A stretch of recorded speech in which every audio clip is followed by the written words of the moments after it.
Hey everybody, and welcome back to Investing with Wesley. Today's episode, I want to teach you how to read and understand a company's financial statements. Not only do you need to understand what the financial statements are, but you also need to understand what kind of information they tell you so that you can make better investing decisions. So with that being said, let's get into it. Okay, so for starters, let's talk about what a financial statement is. A financial statement is a company's formal record of their financial activity.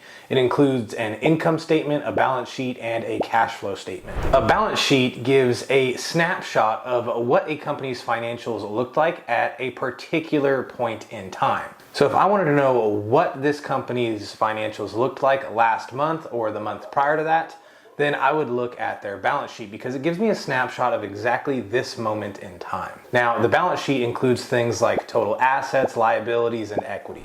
Now, if you didn't already know this, assets are things that the company owns that produces income, whereas liabilities are the opposite. They're things that the company owes to someone or something else. And equity is just the difference between the two. There could be a positive equity or a negative equity. Now, the next thing I want to talk about is the income statement, otherwise known as the profit and loss statement. To me, of the three we're going to be talking about today, this is the most important one because it gives you a broad look at the company's financial health and their financial activity.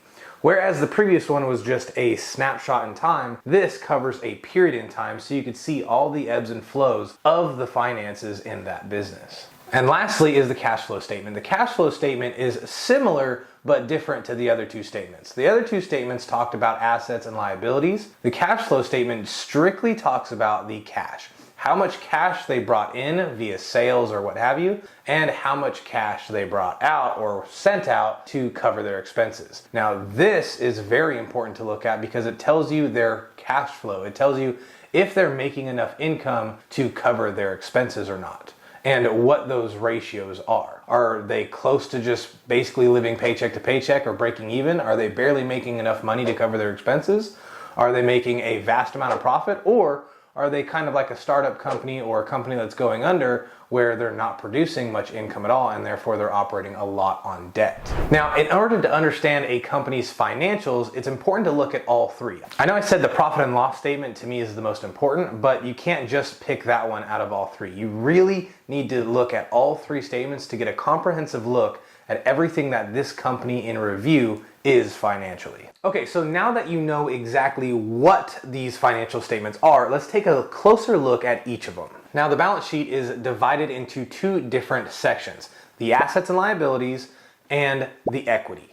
Now, it's important to know that the equity has to equal the sum of the assets and liabilities. If the assets are +1 and the liabilities are -1, then the equity should be an even zero. If the equity is off compared to the asset and liability, then the whole financial statement needs to get extremely scrutinized because that is one of the key things that people look out for in fraud, where people are cooking the books and falsifying their financial documents. All the numbers have to make sense and they all have to add up. The income statement is divided up into three sections: revenue, expenses, and net income. Now, just like you would assume, revenue is the amount of money brought into the business via sales or services or whatever it is. Now, the expenses are exactly what it sounds like. It's the expenses that the company had in order to make that profit, or the expenses the company had just to keep the company running. And on the final category is the net income,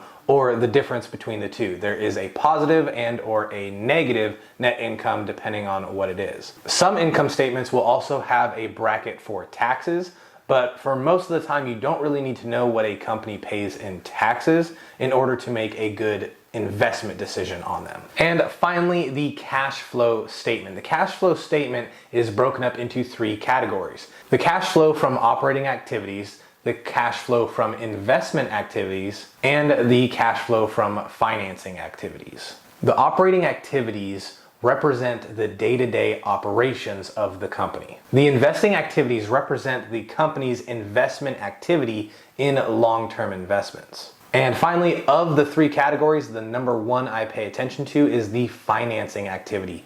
This represents the amount of money spent and borrowed and their debt repayment, everything that's operated based on credit or debt of this company. Now, to put it in perspective for you, a lot of startup or growth companies that aren't turning a huge profit will have massive cash flow statements on this section because they're operating solely based on debt because they're not producing a profit yet. Other companies like Coca-Cola or American Express, big value style companies, they will have little to no debt and large cash flows on income because they are very profitable. So those are some distinctions on what kind of company you could be looking at depending on what their cash flows tell you. Are they a startup who's running based on debt?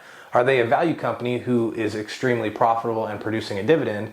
Or are they neither a value or a startup but have been in business for years and their financial statements are showing them continuously going to a decline, which would make you believe that they're on the verge of bankruptcy and to not invest in them. Now, the two things you need to do whenever reviewing a company's financial statement is one, review the financial statements of their competitors because you need to know how well this company is doing compared to its peers. Secondly, you also want to compare their financial statements to key ratios, like the debt to equity ratio, the return on equity ratio, and their operating margins or their moat of safety. All these things will help you determine if the company's financials are sound, if they're better than their peers, and if they are better than their peers, then you can go back to the stock price and determine, is the stock price cheap enough or is it overvalued because it's better than its peers? If you want to know any of the ratios I just talked about right now and see a real live application of how to read the financials, exactly where to get the numbers, how to do the math, what everything it means to you, all the way down to is it a buy or sell, then I've already made a video covering how to read a 10K report.